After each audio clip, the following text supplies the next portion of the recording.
বন্ধুরা আপনাদের শচীন কর্তার বাড়ি দেখাবো। শচীন কর্তার বাড়ি আমাদের এই খোদ কলকাতাতে। শচীন দেব বর্মনের বাড়ির ব্যাক সাইডে একটি চিত্র। নমস্কার বন্ধুরা, নতুন দিনে নতুন ভিডিওতে আপনাদের সুস্বাগতম। আমি রয়েছি এখন দক্ষিণ কলকাতা পঞ্চাননতলা অঞ্চলে এবং এটি বিশেষ স্থানে। স্কিপ না করে ভিডিওটি পুরোটা দেখুন। শচীন কর্তার সাথে কলকাতা কিন্তু অঙ্গাঙ্গিকভাবে জড়িয়ে আছে এবং 1948 সাল পর্যন্ত তিনি যে বাড়িতে থাকতেন সেই বাড়িটাই আপনাদের দেখাবো।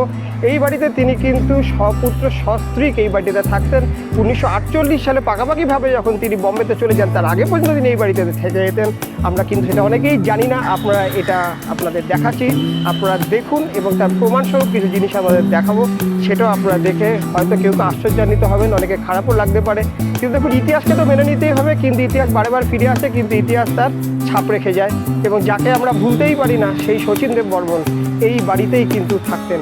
আমি সেই বাড়ির সামনে এখন আছি এবং সেই বাড়িটাকে আপনাদের দেখাবো এবং কিছু কিছু প্রমাণ দেখাবো যে এই বাড়িটাতে তিনি থাকতেন। দেখছেন, একটি মাত্র প্রস্তর ফলক তার বাড়িতে লাগানো আছে যেখানে লেখা রয়েছে শ্রী শচীন দেব বর্মন এবং বিটাও তো শিল্পকীর্তি করে দিয়ে চলে গেছে। এখানে 1948 সাল তো পাকাপাকিভাবে এই বাড়িতে বাস করতেন। তার ইতিহাস এটাও আমি আপনাদের প্রমাণ সব দেখাচ্ছি।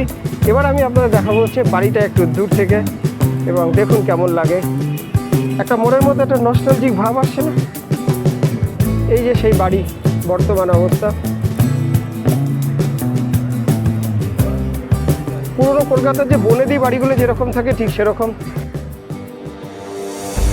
বাড়ির পেছনের একটি অংশ যেখানে দেখুন কাল গ্রাস করে নিয়েছে। দেখুন পেছন থেকে আরেকটি অংশ আপনাদের দেখাচ্ছি বিস্তারিতভাবে। ডান দিকের উত্তর দিকের অংশ খণ্ডাহারে পরিণত হয়েছে, তবু আছে স্মৃতি নিয়ে। স্মৃতি ছাড়া এর আর কিছু নেই। পুরোটাকে স্মৃতি যেন গ্রাস করে নিয়েছে আজকে কলকাতা শহর, মানুষ, ঐতিহ্য সব। এখান থেকেই হয়তো কত বিখ্যাত গানের সুর সৃষ্টি হয়েছে।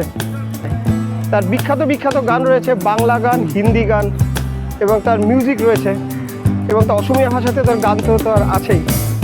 এবং তার যে সুযোগ্য পুত্র রাহুল দেব বর্মন, সেই রাহুল দেবজিও কিন্তু এই বাড়িতে ছোটবেলায় কাটিয়ে গেছেন। কিন্তু এই বাড়িতে এখন আর কে আসবে বলুন? ভিডিওটা আপনাদের কেমন লাগলো দয়া করে জানাবেন। পারলে সেই বাড়িটাকে দেখে যাবেন। শচীন দেব বর্মনের যে সুযোগ্য পুত্র রাহুল দেব বর্মন, তারও কিন্তু ছোটোবেলাতে স্কুলিং হয়েছে এই কলকাতা শহরে। সেগুলো নিয়ে আমি আগামী ভিডিও পর্বে আপনাদের আসবো। এই ভিডিওটা কেমন লাগলো আপনারা অবশ্যই জানাবেন। অপেক্ষা করুন পরে ভিডিওর জন্য। Thank you.